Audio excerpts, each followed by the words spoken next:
Hello everyone, I am Mamta Goyal. As you know, I have already completed one series, Microeconomics Class 11 Term 1, whose link you can see in the description. Today I will start new series, Macroeconomics Class 12 Term 1, in which I will discuss about money, which is the part of the second unit, Money and Banking. Unit 2, Money and Banking, Chapter 1, Money, in which we will study meaning of barter exchange, limitation of barter exchange, what is money, function of money, money supply, feature of money supply, measures of money supply, and example of measure of money supply. सबसे पहले हम क्या था barter exchange system. Barter exchange system क्या होता है?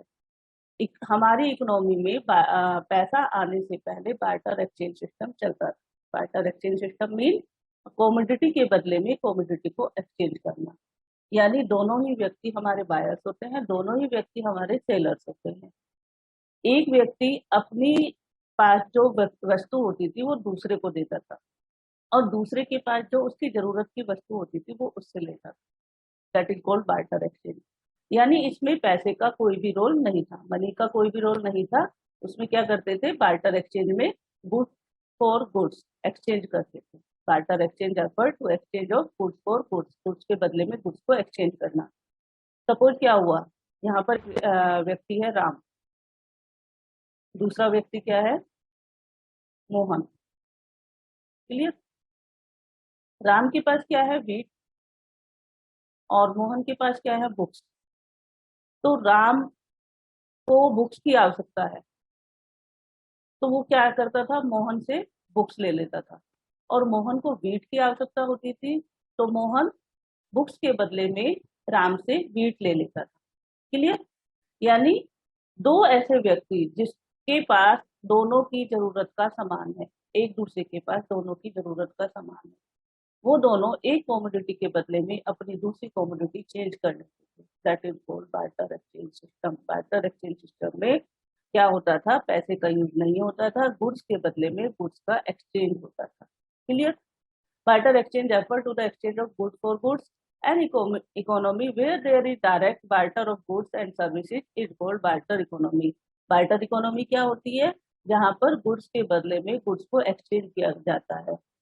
जिस economy में गुड्स के बदले में गुड्स को एक्सचेंज किया जाता है वो क्या कहलाती है, barter economy. It is also called the CC economy. CC economy, commodity to commodity, यानी एक कॉमोडिटी के बदले में दूसरी कॉमोडिटी को एक्सचेंज करना। That is called CC economy. C stand for commodity. Clear हुआ? बार्टर एक्सचेंज यानी यहाँ पर पैसे का यूज नहीं किया गया है। जब पैसे की छपाई शुरू नहीं हुई थी उससे पहले क्या करते थे व्यक्ति, गुड्स को गुड्स के बदले में एक्सचेंज करते थे। अपनी जरूरत का सामान दूसरे व्यक्ति को देकर उससे अपनी जरूरत का सामान ले लेते थे। जैसे एक एग्जांपल और लेते हैं, एक फार्मर है आपका जो वीट ग्रो करता है। एक फार्मर है जो क्या करता है, वीट ग्रो करता है। ये क्या है, फार्मर। दूसरा क्या व्यक्ति है, दूसरा है आपका बुक सेलर। बुक्स क्या करता है, ये है मोहन। मोहन क्या करता है, अपनी बुक सेल करता है। तो फार्मर को अपने बच्चे के लिए बुक्स चाहिए और इस बुक सेलर को क्या चाहिए, अपने बच्चे के लिए क्या चाहिए, मतलब घर में लिए, घर के यूज करने के लिए वीट चाहिए। तो फार्मर बुक सेलर को क्या करेगा, वीट देगा और उसके बदले में क्या ले आएगा, बुक्स। और जो शॉपकीपर होगा, बुक शॉपकीपर होगा, वो क्या करेगा, वीट के बदले में फार्मर को बुक्स दे देगा। That is called barter exchange system. यानी अपनी कॉमोडिटी को दूसरे व्यक्ति को देना और दूसरे से अपनी जरूरत का सामान ले लेना, यानी एक कॉमोडिटी को देकर दूसरी कॉमोडिटी को एक्सचेंज कर लेना। That is called barter system. Limitation of barter exchange. Limitation, क्या लिमिटेशन है, यानी क्या कारण है कि बार्टर एक्सचेंज को ज्यादा समय तक नहीं चला पाए। यानी बार्टर एक्सचेंज को करने में, बार्टर एक्सचेंज सिस्टम में क्या क्या प्रॉब्लम्स आई हैं, किस किस कारण से हमें पैसे का आविष्कार करना पड़ा, पैसे को क्या करना पड़ा, पब्लिश करना पड़ा। क्लियर? तो सबसे पहले क्या हुआ, lake of double coincident of fund. यानी बार्टर एक्सचेंज में क्या होता था, गुड्स के बदले में गुड्स लेते थे। तो उसमें क्या होता था, हमें क्या करना पड़ेगा, दोनों व्यक्ति इस तरह के ढूंढने पड़ेंगे। दो व्यक्ति हैं ए एंड बी, यानी ये दोनों व्यक्ति ऐसे होने चाहिए कि ए के पास बी की जरूरत का सामान हो और बी के पास ए की जरूरत का सामान हो, तभी तो वो एक्सचेंज करेंगे। तो इस तरह का कोइंसिडेंस होना बहुत जरूरी होता था किसमें, बार्टर एक्सचेंज में। तो लेक ऑफ डबल कोइंसिडेंस, तो इस तरह का कोइंसिडेंस कि ए के पास बी की जरूरत का और बी के पास ए की जरूरत का सामान हो, इस तरह के कोइंसिडेंस की कमी पाई जाती है। ज्यादातर जरूरी तो नहीं है कि सपोज हमने क्या हुआ, एक फार्मर है वो क्या करता है, राइस ग्रो करता है, और दूसरा एक शॉपकीपर है वो क्या करता है, शूज बनाता है। क्लियर। तो फार्मर चाहता है कि वो अपने बच्चे के लिए क्या करे, बुक्स खरीदे, शूज खरीदे, सॉरी। फार्मर अपने बच्चे के लिए शूज खरीदना चाहता था।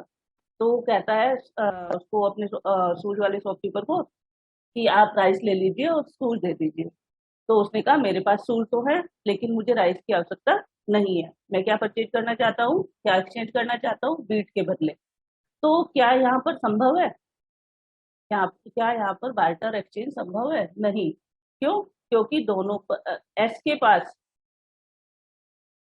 फार्मर के, मतलब फार्मर की जरूरत का सामान शॉपकीपर के पास है, लेकिन शॉपकीपर के पास फार्मर की जरूरत का सामान होने के बावजूद उसकी जरूरत, जो शॉपकीपर की जरूरत का सामान फार्मर के पास नहीं है। क्यों? क्योंकि शॉपकीपर को क्या चाहिए, क्या चाहिए शॉपकीपर को, वीट, और फार्मर के पास क्या है, राइस। इसलिए lake of coincidence of funds, funds की कोइंसिडेंस की कमी पाई जाती है। बार्टर एक्सचेंज में क्या जरूरत होता है, डबल कोइंसिडेंस ऑफ फंड्स होनी चाहिए। लेकिन इसकी मतलब किसी भी इकोनॉमी में, किसी भी कंट्री में या किसी भी जगह पर ये जरूरी नहीं है कि दोनों व्यक्ति के पास एक दूसरे की जरूरत का सामान हो।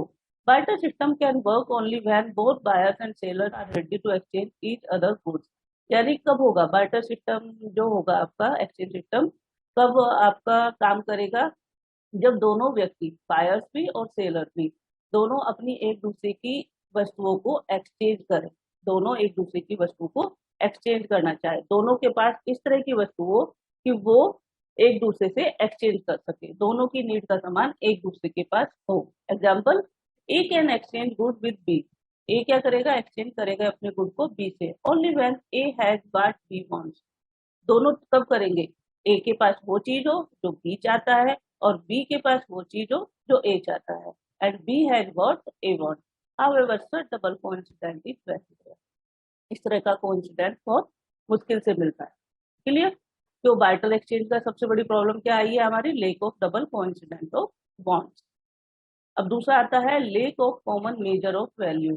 कॉमन मेजर वैल्यू मीन क्या हुआ इसका, मेजर ऑफ वैल्यू, यानी हम किसी भी वस्तु को कैसे मेजर करें, कि किसी के पास, एक के पास बुक है सपोज, दूसरे के पास क्या है, राइस है। तो इन दोनों में कैसे मेजर करें कि कितने वीट में या राइस में कितनी बुक्स आएंगी, या कितने बुक्स के बदले में कितने बुक वीट लिए जाएं, कितने राइस लिए जाएं। देखो क्या हुआ, इसमें एक एग्जांपल देते हैं। जैसे ए व्यक्ति है एक, और एक बी व्यक्ति है। तो ए के पास क्या है, राइस है सपोज, बी के पास क्या है आपके, गोल्ड है। तो वो कैसे, इसमें क्या है, lack of common measure of value, यानी बार्टर सिस्टम में कैसे वो मेजर करेगा कि राइस के बदले में कितना गोल्ड ले, या गोल्ड के बदले में कितना राइस ले। ए कैसे डिसाइड करेगा कि कितने राइस देकर वो गोल्ड प्राप्त करे बी से, और बी कैसे मतलब मेजर करेगा कि वो राइस, कितने गोल्ड देकर राइस को प्राप्त करे। यानी यहाँ पर क्या होगा, मेजर ऑफ वैल्यू। नॉर्मली आजकल क्या होता है, जब पैसा होता है हमें पता होता है 20 रुपए किलो राइस है, तो नॉर्मली 20 रुपए देगा और राइस ले आएगा। लेकिन वो ये कैसे मेजर करे कि गोल्ड, जब पैसा नहीं आया था हमारी इकोनॉमी में, तो बार्टर एक्सचेंज में, तब कैसे करता वो चेंज, उसको नहीं पता था कि मैं कितना राइस देकर गोल्ड ले सकता हूँ। तो क्या था, lake of common measure of value. In the barter system, all commodities are not of equal value. Rice और ऑफ गोल्ड, राइस और गोल्ड क्या इक्वल वैल्यू के हैं, कि 1 किलो राइस में क्या 1 किलो गोल्ड आ सकता है, या 1 किलो गोल्ड में क्या 1 किलो राइस आ सकते हैं, नहीं, दोनों इक्वल वैल्यू के नहीं है। तो there is no common value unit of value of goods and services. Clear. In which exchange ratio can be expressed. Example, if A has wheat and B has gold, A के पास क्या है, wheat है, B के पास क्या है, gold है, then it is difficult to decide how much wheat is needed to exchange with 1 kg gold, कि कितना wheat, कितने wheat की आवश्यकता होगी 1 kg गोल्ड को लेने के लिए, या कितने कितनी गोल्ड की आवश्यकता होगी 1 kg wheat लेने के लिए। Clear. In the absence of common measure, common measure नहीं था कि आज क्या होता है, प्रत्येक वस्तु का जो प्रत्येक कॉमोडिटी का जो प्राइस होता है वो रुपए के रूप में क्या होता है, कन्वर्ट हो जाता है, कि इतने रुपए, हर वस्तु का क्या होता है, एक प्राइस होता है कि वो इतने रुपए केजी आएगी, इतने रुपए लीटर आएगा, मिल्क हो गया तो लीटर में आएगा।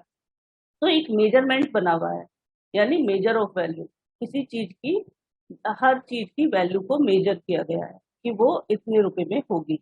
लेकिन यदि दो कमोडिटी होगी तो क्या हम मेजर कर पाएंगे कि दोनों कमोडिटी में कौन सी सुपीरियर है और कौन सी इंफीरियर है, यानी क्या है कि दोनों कमोडिटी में किस कमोडिटी को हम ज्यादा वैल्यूएबल समझे, या उस कमोडिटी की कितनी वैल्यू हम क्या करें, कंसिडर करें, कि दूसरे की वैल्यू को हम परचेज कर सके, एक्सचेंज कर सके। The exchange ratio of the fixed randomly in which one of the party generally suffered. तो यदि वहां पर lake of common measure of value के कारण, यानी मेजर ऑफ वैल्यू की कमी के कारण क्या होगा, एक पार्टी जनरली सफर करेगी। क्यों सफर करेगी, क्योंकि क्या करेगा, वो कहेगा मेरा सामान अच्छा है, मैं तो 1 किलो राइस लूंगा और 1 किलो गोल्ड लूंगा, तो क्या गोल्ड वो देगा? यदि वो देता है तो गोल्ड वाली पार्टी, जिसका गोल्ड होता है, वो क्या करेगी, सफर करेगी। इस तरह से यदि गोल्ड वाला कहने लगे मैं तो मतलब 1 कुंटल गेहूं के साथ 1 कुंटल गेहूं लूंगा, तब मैं 10 ग्राम गोल्ड दूंगा। तो इस तरह से क्या होगा, यदि वो एक्सचेंज करते हैं तो common value, major of value नहीं बन पाती है, वो अपने आप से डिसाइड कर सकते हैं, लेकिन परफेक्टली कॉमन वैल्यू इसकी मेजर ऑफ वैल्यू नहीं बन पाती है। तो बार्टर सिस्टम में एक प्रॉब्लम क्या बनी, lack of double coincidence of वन, और दूसरी क्या बनी, lack of common measure of value नहीं कर पाते। अब तीसरा क्या आया, lack of standard of deferred payment यानी फ्यूचर में पेमेंट। सपोज किसी व्यक्ति ने पैसा उधार लिया, यदि मनी सिस्टम होता, बार्टर सिस्टम के साथ यदि मनी सिस्टम को जोड़ते हैं, तो उसने 1000 रुपए उधार लिए, उसने कहा मैं 6 महीने बाद क्या करूंगा, आपको 1100 रुपए लौटा दूंगा। तो इस तरह से उसने डिसाइड कर लिया कि मैं 6 महीने बाद 100 रुपए के इंटरेस्ट के साथ आपको लौटा दूंगा। सपोज कोई व्यक्ति क्या करता है, एप्पल, अब आते हैं हम बार्टर एक्सचेंज में। बार्टर एक्सचेंज में वो क्या करता है, आज एक व्यक्ति क्या करता है, एक पेटी क्या करता है, ये 10 केजी एप्पल खरीदता है, 10 केजी एप्पल खरीदता है उधार, और वो कहता है कि मैं इसको 6 महीने बाद लौटा दूंगा। तो क्या वो व्यक्ति आज 10 केजी, एक मूल्य मानते हैं, आज 10 केजी एप्पल का मूल्य क्या हुआ, मतलब 100 रुपी पर केजी है, तो कितने के हुए, 10 केजी 1000 के हुए। और सपोज 6 महीने बाद यही एप्पल आपके क्या हो जाते हैं, 50 रुपी पर केजी हो जाते हैं, 50 रुपी पर केजी हो जाते हैं। तो इसकी वैल्यू कितनी हो जाएगी आपकी, बताइए, 500। तो क्या वो सेम क्वांटिटी में, जब वो पेमेंट करेगा, जब वो उसका रीपेमेंट करेगा एप्पल्स का, क्या वो सेम क्वांटिटी में सेम वैल्यू के साथ उसको रिटर्न कर पाएगा?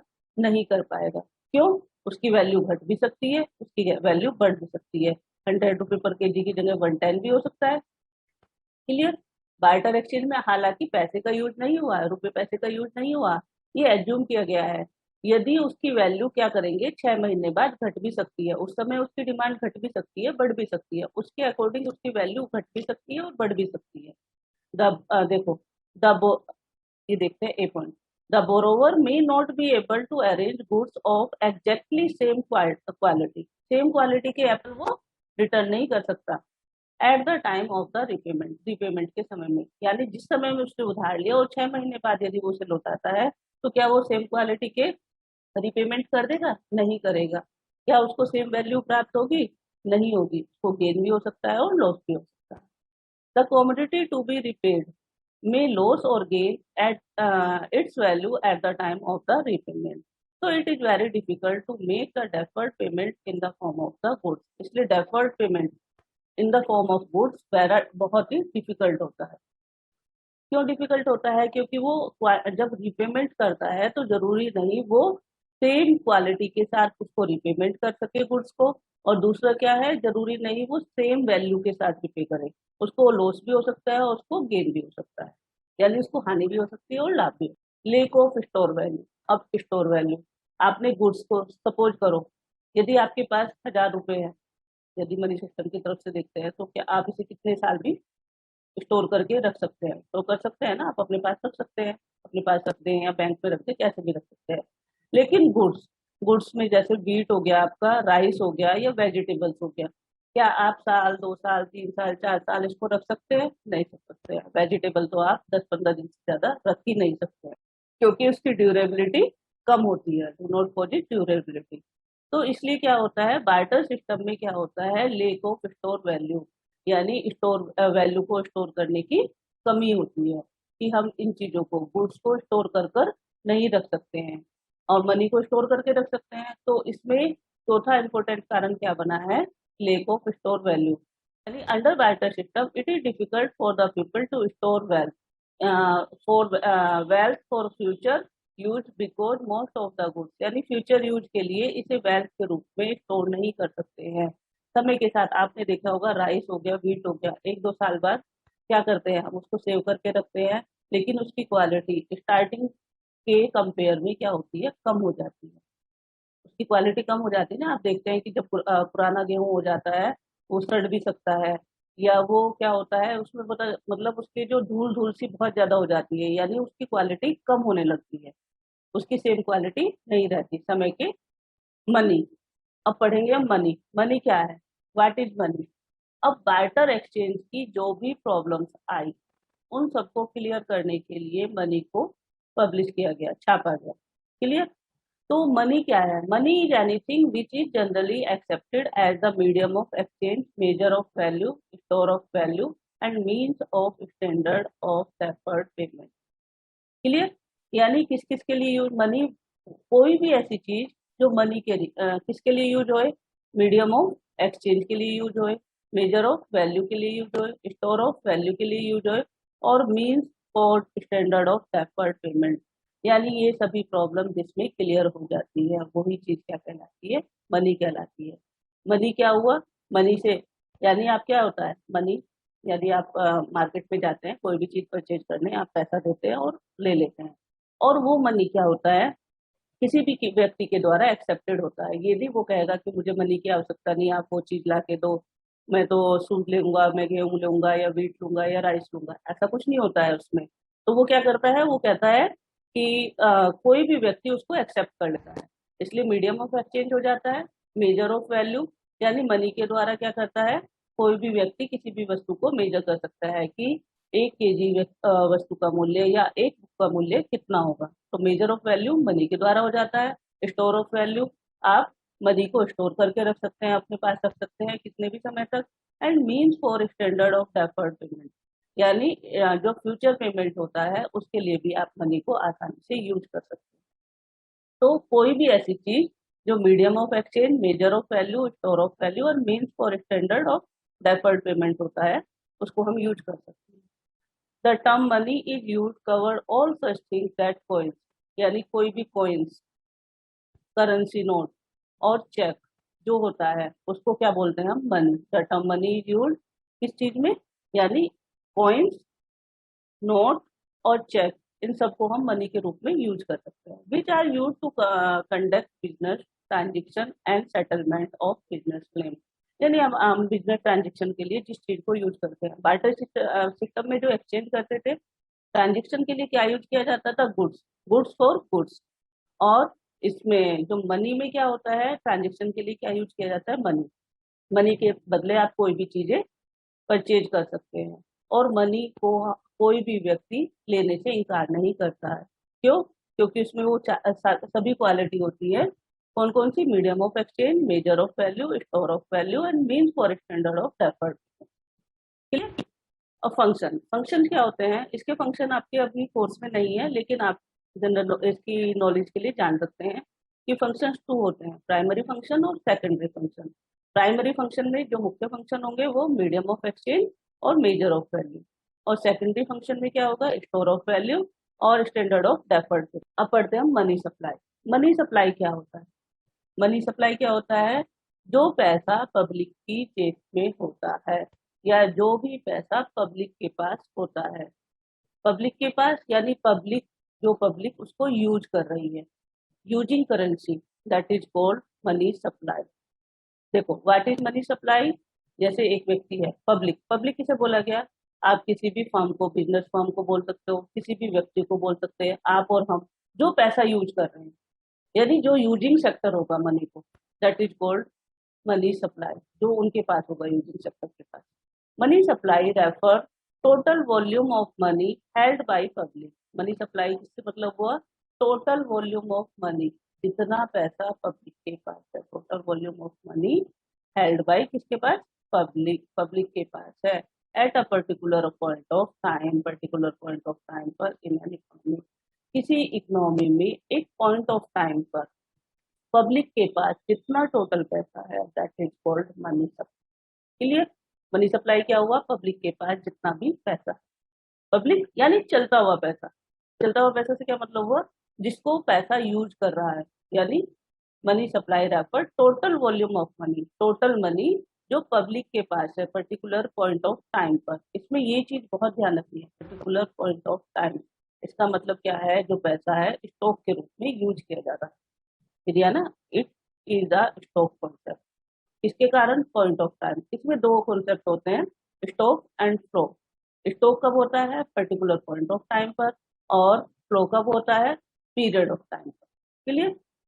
Features of money supply, it includes money held by public only, the term public signifies the money using sector, यानी जो सेक्टर मनी को यूज कर रहा है, जैसे इंडिविजुअल्स, व्यक्ति हो गया, और बिजनेस को, यानी मनी को क्या, मनी सप्लाई क्या हुआ? जो पब्लिक के पास पैसा है, पब्लिक के पास में क्या हुआ? जो इंडिविजुअल और बिजनेस फर्म यूज कर रही है पैसा, मेन क्या हुआ इसमें? मनी यूजिंग सेक्टर, इसके द्वारा आप इसको पूरा डिफाइन कर सकते हैं।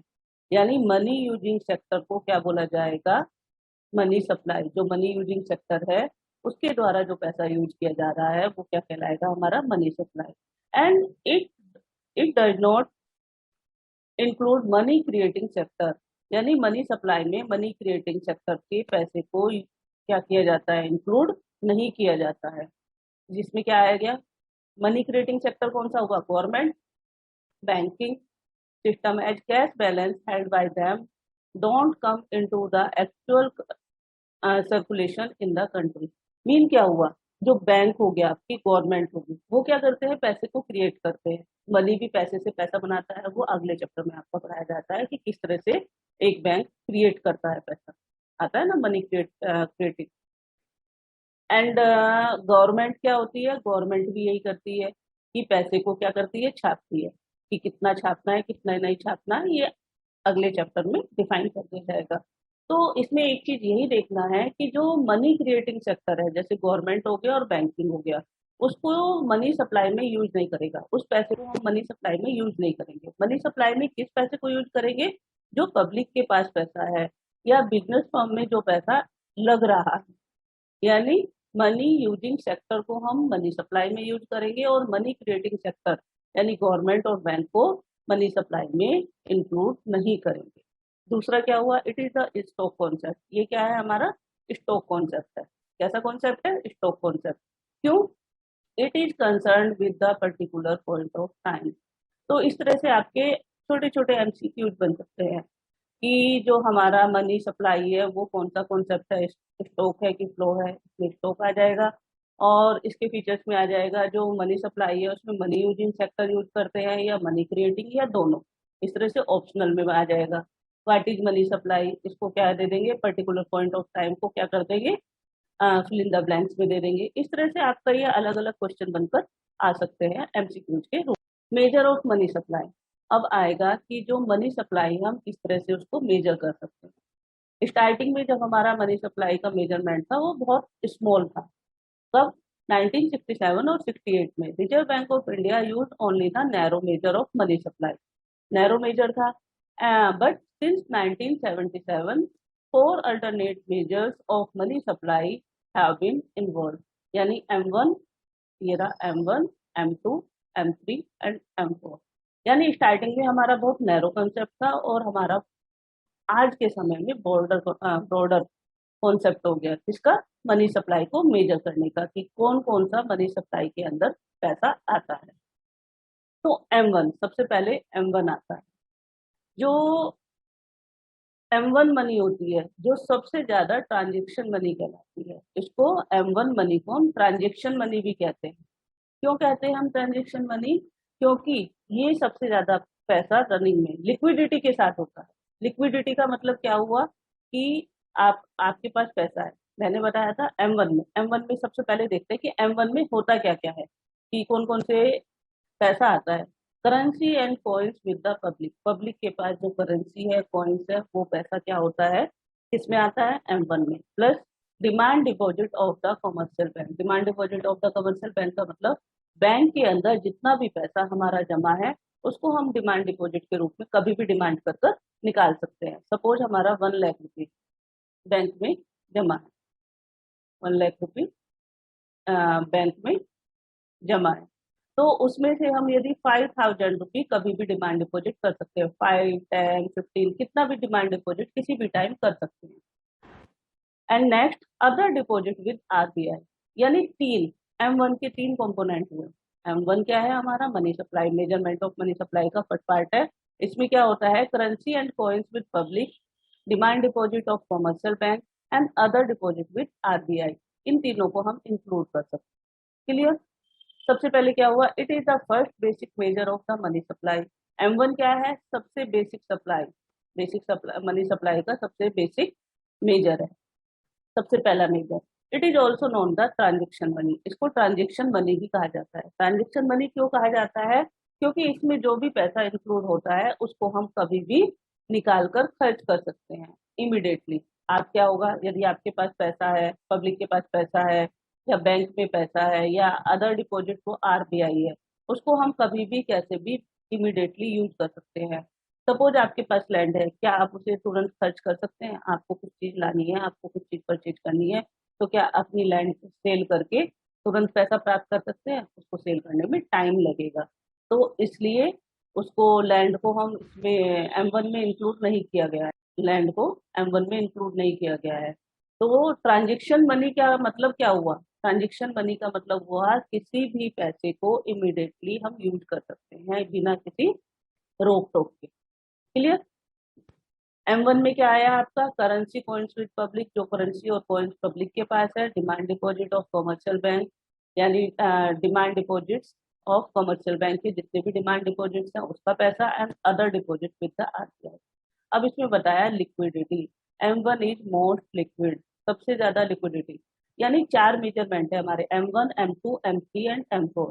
तो सबसे ज्यादा लिक्विड कौन सा हुआ, M1, क्योंकि उसमें हम पैसे को इंस्टेंटली क्या कर सकते हैं, यूज कर सकते हैं। Money supply to all the component are easily use to medium of exchange, medium of exchange के रूप में हम तुरंत उसको यूज कर सकते हैं, उसमें वेट करने की जरूरत। गोल्ड भी होता है, यदि आप बेचने जाएंगे तो उसका पहले पैसा लेंगे, फिर पैसा दुकानदार को देंगे, तब आप सामान लेंगे। लेकिन जो पैसा पब्लिक के पास है या बैंक में जमा है उसको इमीडिएटली निकाल कर वो यूज कर सकता है। इसलिए M1 को क्या बताया गया, मोर लिक्विड, सबसे ज्यादा लिक्विड किसमें है, आपकी M1 में लिक्विडिटी। एंड ये क्या है, एक नैरो कॉन्सेप्ट है। नैरो कॉन्सेप्ट क्यों हुआ, क्योंकि जितने भी M1, M2, M3, M4 जितने भी कॉन्सेप्ट है, इसमें सबसे छोटा कॉन्सेप्ट आपका कौन सा बना है, यानी इसमें सबसे कम पैसे को यूज किया गया है, लेकिन उसमें लिक्विडिटी के कारण ये सबसे ज्यादा, इसको ट्रांजेक्शन मनी भी कहते हैं, यानी ट्रांजेक्शन में यूज किया जाने वाला पैसा। अब इसमें पढ़ते हैं तीनों कंपोनेंट कैसे, currency and coins with public, यानी जो भी करेंसी और कॉइन्स, करेंसी का मतलब क्या हुआ, जो नोट, पेपर नोट, यानी 2,000 के नोट, आपके 500 के नोट, 100 के नोट जो पब्लिक के पास है। कॉइन्स में 10, 5, 2, 1 रुपये का कॉइन जो भी पब्लिक के पास है वो क्या करेंगे, वो उसको यूज कर सकते हैं। Currency and coins with public के अंदर क्या गया, कहा गया, जो नोट और पैसा पब्लिक के पास है। नोट में क्या हुआ, 2000 का नोट, 500 का नोट, 100 का नोट, ये कोई सा भी नोट। क्लियर। दूसरा पॉइंट क्या हुआ, currency money is also termed as the faith money. इसको, करेंसी मनी को क्या फेथ मनी बोला गया है। फेथ मनी क्या होता है, फेथ मनी जिसको गवर्नमेंट क्या करती है, लीगल टेंडर मनी डिक्लेयर कर देती है। लीगल टेंडर मनी यानी किसी भी व्यक्ति के द्वारा उसको यूज किया जा सकता है। लीगल टेंडर मनी क्या हुआ, किसी भी व्यक्ति के द्वारा उसको यूज किया जा सकता है और कोई भी व्यक्ति उसको लेने से मना नहीं कर सकता। और गवर्नमेंट ये भी कह सकती है यदि कोई व्यक्ति उसको लेने से मना करता है तो वो दंड का अपराधी होगा। यानी अपनी वस्तु को बेचने के लिए यदि वो उस पैसे को लेने के लिए मना करता है या उसको स्वीकार नहीं करता है तो वो दंड का अपराधी होगा। जैसे कि आपका एक बार क्या हुआ था, 10 रुपी का कॉइन, 10 रुपी का कॉइन, एक रूमर फैला था कि 10 रुपी का कॉइन अब नहीं चलेगा। तो जब ये रूमर फैला तो आरबीआई ने एक ऑर्डर निकाला था, जो भी व्यक्ति 10 रुपी के कॉइन को लेने के लिए मना करेगा उसको दंड का अपराधी होगा। यानी जो व्यक्ति ये बोलेगा कि ये हमारे चलन में नहीं है, क्योंकि गवर्नमेंट की तरफ से ऐसा कोई भी ऑर्डर नहीं आया था। तो गवर्नमेंट के द्वारा जो भी मनी या जो भी पैसा, जो भी करेंसी, जो भी कॉइन्स, ये बोल दिया जाता है कि ये लीगल टेंडर मनी है। यानी इसको क्या किया गया, रुपए के रूप में स्वीकार किया गया। आपने देखा था जब डिमोनिटाइजेशन होता है तो मोदी जी ने क्या किया था, कहा था कि 1000 रुपए के नोट को या 500 के नोट को अब हमारे चलन में नहीं रखा जाएगा। तो उस समय में वो रुपए क्या थे, 1000 का नोट या 500 का नोट जो उस समय में चलन में था, तो उस समय तो वो लीगल टेंडर मनी थी। लेकिन अब वो लीगल टेंडर मनी नहीं है, क्योंकि गवर्नमेंट ने ये ऑर्डर दे दिया था। क्या ऑर्डर दिया था, 1000 रुपए के नोट के लिए या 500 रुपए के नोट के लिए, कि ये लीगल टेंडर मनी नहीं है। यानी उसको अब रुपए के रूप में यूज नहीं किया जाएगा। क्लियर। पेट मनी क्या हुआ, जिस जिस पैसे को, जिस मनी को, जिस कॉइन को या जिस मतलब नोट को सरकार क्या करती है, ऑर्डर दे देती है लीगल टेंडर मनी के रूप में कि इसको कोई भी व्यक्ति स्वीकार कर सकता है और कोई भी इसको लेने से मना नहीं करेगा। क्लियर। तो अब इसमें एक चीज और देखनी है, जो आपका 1 रुपए का नोट और कॉइन होता है वो भारत सरकार के द्वारा छापा जाता है। और 1 रुपए के नोट के अलावा जितने भी आपके नोट होते हैं, 5 रुपी, 2 रुपी, 10 रुपी, 50, या कोई सा भी नोट है, तो वो सब किसके द्वारा छापा जाता है, रिजर्व बैंक ऑफ इंडिया के द्वारा, आरबीआई के द्वारा। 1 रुपए का नोट किसके द्वारा छापा जाता है, कॉइन्स और 1 रुपए का नोट, वो भारत सरकार के द्वारा। और 1 रुपए के अलावा जितने भी नोट छापे जाते हैं वो किसके द्वारा छापे जाते हैं, RBI, reserve bank of India के द्वारा। अब आते हैं हम डिमांड डिपॉजिट पे। Demand deposit of commercial bank, it refer to the demand deposit of the public with the commercial bank. यानी जो भी पैसा, कॉमर्शियल बैंक क्या होता है, जितने भी हम आसपास बैंक देखते हैं वो सब हमारे कमर्शियल बैंक होते हैं। पीएनबी हो गया, आईडीबीआई हो गया, आईसीआईसीआई हो गया। तो जो भी आप बैंक देखते हैं, रिजर्व बैंक ऑफ इंडिया हो गया, नहीं रिजर्व बैंक ऑफ इंडिया नहीं, sorry, reserve bank of India क्या है, वो क्या है आपका, उसमें किसी भी पब्लिकली कोई भी अपना, ये क्या है आपका सेंट्रल बैंक हो गया। तो इसमें किसी भी व्यक्ति का अकाउंट नहीं खुल सकता है, कोई भी व्यक्ति आरबीआई में अपना अकाउंट नहीं खोल सकता। आरबीआई में कभी आपने सुना है किसी व्यक्ति ने अकाउंट खोला, नहीं सुना ना। पब्लिक, कॉमन पब्लिक कहाँ अपना पैसा जमा कर सकती है, कमर्शियल बैंक में। और कमर्शियल बैंक कौन से हुए, जो हमारे आसपास जितने भी बैंक है वो सभी कमर्शियल बैंक है, जहाँ पर हम अपना पैसा डिपॉजिट कर सकते हैं, जहाँ पर हम अपना अकाउंट ओपन कर सकते हैं, वो सब क्या है, हमारे commercial bank. It refer to the demand deposit of the public with the commercial bank. And demand deposit are the deposit which can be encashed by issuing cheque at any time. जिसमें व्यक्ति अपना जो पैसा जमा करता है, अपना account open करता है, चेक के द्वारा कभी भी अपना पैसा निकाल सकता है। That is called the demand deposit of the commercial bank. Commercial bank क्या हुआ, जिसमें हम अपना अकाउंट खोलते हैं, पैसा जमा करते हैं। क्लियर। और पैसा जमा करने के बाद जब हम उसको निकालते हैं, चेक के द्वारा निकालते हैं, that is called demand deposit. ठीक है। जितना भी सेविंग के रूप में हमने पैसा जमा किया हुआ है। इसमें आपने देखा होगा कि जो ये डिपॉजिट कितने प्रकार के होते हैं वो अगली वीडियो में आप देख लेंगे जब बैंकिंग चैप्टर पढ़ाया जाएगा। इसमें केवल आपको यही समझना है कि जो आसपास जितने भी बैंक है वो सभी हमारे कमर्शियल बैंक हैं, और उन सभी बैंक में हम अपने खाते खोल सकते हैं, अपना अकाउंट खोल सकते हैं, और उसमें कभी भी डिमांड कर कर हम अपना पैसा निकाल सकते हैं डिमांड डिपॉजिट के द्वारा। किसके द्वारा? चेक फिल करके। नोट, इसमें एक नोट पढ़ेंगे, note only net demand deposit are include. इसमें केवल नेट डिमांड डिपॉजिट ही इंक्लूड किया जाता है। नेट डिमांड डिपॉजिट का मतलब जो पैसा हमने बैंक में जमा किया है केवल हम उसको ही निकाल सकते हैं। And inter bank deposit are not included, excluded.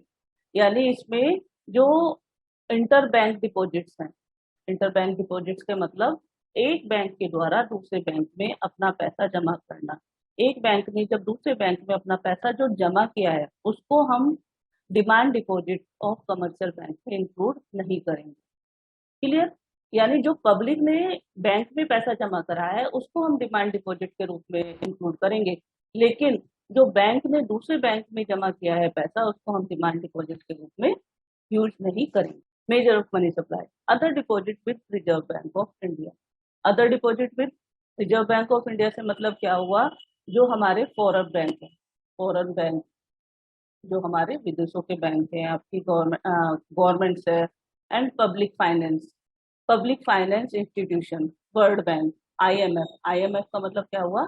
International monetary fund. IMF मतलब इंटरनेशनल मॉनेटरी, मतलब वहां से जो पैसा आरबीआई में आया है उसको हम यूज कर सकते हैं। और किसको यूज नहीं करेंगे? इंडियन गवर्नमेंट के पास जो पैसा है आरबीआई के पास, या कॉमर्शियल बैंक का जो पैसा है उन बैंक उस पैसे को। यानी it does not include deposits of the Indian government and commercial bank with RBI. RBI के पास जो कमर्शियल बैंक का पैसा है या इंडियन गवर्नमेंट का पैसा है उसको हम इंक्लूड नहीं करेंगे। इसमें केवल कौन सा इंक्लूड करेंगे? Other deposit. अदर से मतलब क्या हुआ यहाँ पे? जो वर्ल्ड बैंक द्वारा जो पैसा है, आईएमएफ द्वारा पैसा है, पब्लिक फाइनेंस इंस्टीट्यूट द्वारा पैसा है, फॉरेन बैंक का जो पैसा है, उन सब पैसे को हम इंक्लूड करेंगे। Other deposit with RBI of India. और क्या क्या इंक्लूड नहीं करेंगे? जो इंडियन गवर्नमेंट के पास जो पैसा है और कॉमर्शियल बैंक का जो पैसा है उसको इसमें यूज नहीं करेंगे।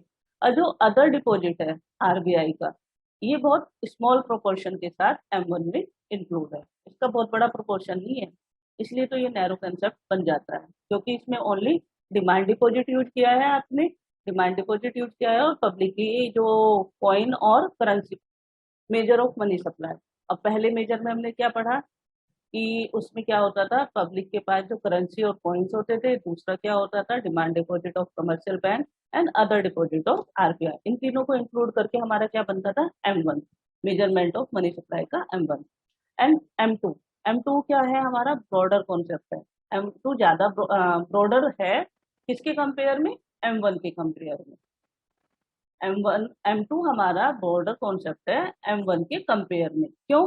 क्योंकि इसमें M1 के साथ साथ, इसमें वो देखेंगे M1 के साथ साथ saving deposit with post office saving bank. इसमें M1 के साथ साथ क्या इंक्लूड किया गया है? Saving deposit. सेविंग डिपॉजिट से मतलब with post office saving bank. Saving deposit यानी M1 के साथ हम उन सेविंग्स को इंक्लूड करेंगे जो हमारी पोस्ट ऑफिस में सेविंग्स है। क्लियर? यानी पोस्ट ऑफिस में के ओनली सेविंग को यूज किया गया है, सभी सेविंग्स को सभी डिपॉजिट्स को यूज नहीं किया गया है, ओनली सेविंग डिपॉजिट्स को यूज किया गया है पोस्ट ऑफिस में M1 के साथ साथ। यानी ये ब्रॉडर कॉन्सेप्ट तो है M1 से ज्यादा, लेकिन ज्यादा बड़ा कॉन्सेप्ट नहीं है, नैरो कॉन्सेप्ट नहीं आता है। ब्रॉडर कॉन्सेप्ट किसके कंपेयर में है? M1 के कंपेयर में। लेकिन M2 और M3 के कंपेयर में ये ब्रॉडर कॉन्सेप्ट नहीं है। कौन सा? M2। Saving deposits with post office saving bank is not withdrawable by cheque. और सेविंग डिपॉजिट्स में जो हमने दिखाया ना, saving deposit with post office saving bank, इसमें चेक के द्वारा हम अपना पैसा विड्रॉल नहीं कर सकते हैं। किसमें? Saving deposits with post office. M3, this concept is broader as compare to M1। ये M1 से और M2 से दोनों से ही बड़ा है। It also include net time deposit. अब नेट टाइम डिपॉजिट क्या होता है? डिमांड डिपॉजिट में क्या होता है कि हम पैसा कभी भी बैंक में जमा कर सकते हैं और कभी भी निकाल सकते हैं। और नेट टाइम डिपॉजिट को हम फिक्स डिपॉजिट भी कह सकते हैं। फिक्स डिपॉजिट यानी आपने फिक्स डिपॉजिट यानी आपने जो पैसा, कुछ पैसा फिक्स करके आपने उसमें जमा किया है बैंक में, 2 साल के लिए, 4 साल के लिए, या 3 साल के लिए, या कितने भी साल के लिए जमा किया है। तो सपोज आपने 2 साल के लिए जमा किया है। 2 साल के जमा करने का मतलब क्या हुआ आपका? 2 साल तक आपने गवर्नमेंट को एक एग्रीमेंट किया कि 2 साल तक आप क्या करेंगे, अपना पैसा नहीं निकालेंगे। ठीक है, यानी नेट टाइम के लिए, फिक्स टाइम के लिए आपने कुछ पैसा वहां पर जमा कर दिया, तो उसमें आप 2 साल तक अपना पैसा नहीं निकाल सकते हैं। और 2 साल बाद गवर्नमेंट क्या करेगी, आपने जितना पैसा डिपॉजिट किया प्लस इंटरेस्ट के साथ वो आपको दे देगी। तो इसमें क्या हुआ, लिक्विडिटी कम हो गई ना आपकी, कि 2 साल तक आप उस पैसे को नहीं निकाल सकते हैं। जो डिमांड डिपॉजिट के कंपेयर में नेट टाइम डिपॉजिट में कम लिक्विडिटी हुई, क्यों? क्योंकि हम इसको 2 साल तक नहीं निकाल सकते, और डिमांड डिपॉजिट में हम कभी भी पैसा निकाल सकते हैं। So M3 is widely used as a measure of money supply, and it is also known to aggregate monetary resources of the society. Clear हो गया? तो M3 में हमने क्या क्या लिया, M1 plus fix deposit. M3 में क्या क्या लिया, M1 plus fix deposit. Fix deposit लिख लीजिए या net time deposit with bank कर लीजिए। अब आता है M4। M4 में क्या होता है, this measure include total deposit with post office saving bank in addition to M3। यानी इसमें M3 में जो था, M3 में क्या क्या था हमारा, M1 plus net time deposit, और इसमें क्या करेंगे, total deposit with post office saving bank. ये सबसे बड़ा कॉन्सेप्ट है हमारा, ब्रॉडर कॉन्सेप्ट। क्लियर? क्या होता है, इसमें M3 लिया जाता है, M3 में आपका M1 भी आ जाता है और नेट टाइम डिपॉजिट भी आ जाता है। और पोस्ट ऑफिस में क्या आता है, टोटल डिपॉजिट। टोटल डिपॉजिट्स में हमारी सेविंग्स भी आ जाएंगी, और क्या आ जाएगा, सेविंग के साथ साथ नेट टाइम डिपॉजिट भी आ जाएगा, और अदर डिपॉजिट्स जो भी हमारी पोस्ट ऑफिस में होती है, उन सभी डिपॉजिट्स को इसमें हम M4 में इंक्लूड करेंगे। तो M4 हमारा क्या कहलाएगा, सबसे ब्रॉडर कॉन्सेप्ट। क्यों? क्योंकि इसमें M1 M2 M3 M4 M3 सभी का क्या होता है, सबमिशन हो जाता है। देखिए M1 में क्या था, currency and coins with public, demand deposit of commercial bank and other deposit with RBI. फिर M2 में हमारा क्या आया, M1 plus saving deposit with post office saving bank. And M3 में क्या आया, M1 plus net time deposit with bank. और M4 में क्या आया हमारा, M3 plus total deposit with post office saving bank. Clear है? अब हम कुछ क्वेश्चंस कर लेते हैं इसको, कि हम किस तरह से M1 M2 M3 and M4 को मेजर करेंगे। इसमें सबसे पहले क्या दिया, करेंसी विद पब्लिक। दूसरा क्या दिया, डिमांड डिपॉजिट विद बैंक। तीसरा क्या दिया, अदर डिपॉजिट विद आरबीआई। चौथा क्या दिया, total deposit with post office. And last में क्या दिया, टाइम डिपॉजिट विद बैंक। और लास्ट इसके बाद क्या दिया, post office saving bank deposit. तो सबसे पहले हम क्या निकालेंगे, M1। M1 में क्या क्या लेना होता है हमें, currency and coins with public. तो ये क्या है हमारा, 84,000 दिया ना, करेंसी, करेंसी विद पब्लिक, तो 84,000। इसको प्लस करते हैं। उसके बाद क्या है, demand deposit of commercial bank, ये क्या है हमारा, 68,000।